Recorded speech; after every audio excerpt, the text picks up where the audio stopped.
சென்னை திருவேற்காடு பகுதியைச் சேர்ந்த 15 பேர் கடந்த 9ஆம் தேதியன்று சென்னையில் இருந்து வேனில் பர்வதமலைக்கு வந்துள்ளனர். அங்கு அனைவரும் மலையேறி சுவாமி தரிசனம் செய்தவர்கள் அன்று இரவு மலை மீது தங்கியுள்ளனர். இதையடுத்து அடுத்த நாள் மாலை 6 மணி அளவில் பக்தர்கள் மலையிலிருந்து கீழே இறங்கியுள்ளனர். இந்த நிலையில் வீரபத்ர சுவாமி கோவில் மற்றும் பச்சையம்மன் கோவிலிடையே செல்லும் செய்யாறு ஆற்றை தாண்டிதான் மலையேறும் பக்தர்கள் வர முடியும். இதையடுத்து ஆற்றில் தண்ணீர் குறைவாக போகிறது என நினைத்து சுமார் 100க்கும் மேற்பட்ட பக்தர்கள் அந்த ஆற்றை கடந்து வர தொடங்கியுள்ளனர். இதில் யாரும் எதிர்பாரா சமயத்தில் சென்னை திருவேற்காடு பகுதியைச் சேர்ந்த 36 வயதான தங்கத்தமிழ், 58 வயதான இந்திரா ஆகிய இருவரும் ஆற்றில் அடித்துச் செல்லப்பட்டுள்ளனர். இதை பார்த்து நடுங்கி போன சக பக்தர்கள் அவர்களை காப்பாற்ற முயன்றும் முடியவில்லை. பின்னர் இதுகுறித்து தகவல் அறிந்த போலூர் தீயணைப்பு துறையினர் கரையின் அந்த பக்கம் இருந்த 50க்கும் மேற்பட்டவர்களை கயிறு கட்டி பாதுகாப்பாக அழைத்து வந்தனர். இதையடுத்து சம்பவ இடத்துக்கு வந்த Tiruvannamalai collector Tharpagaraj, SP Sudhakar, Kalasapakkam MLA Saravanan உள்ளிட்டோர் மீட்பு பணிகளை துரிதப்படுத்தினர். மேலும்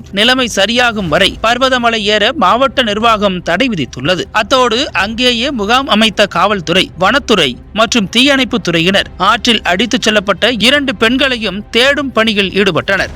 அதில் அன்று நள்ளிரவு ஒரு பெண்மணியின் உடல் கிடைத்த நிலையில் ஆகஸ்ட் 11ஆம் தேதி காலை மற்றொரு பெண்ணின் உடல் கிடைத்தது. இதை அடுத்து அந்த 2 பெண்களின் உடல்களுக்கும் உடற்கூறாய்வு செய்த பிறகு அவர்களது உடல்கள் சொந்த ஊருக்கு அனுப்பி வைக்கப்பட உள்ளது.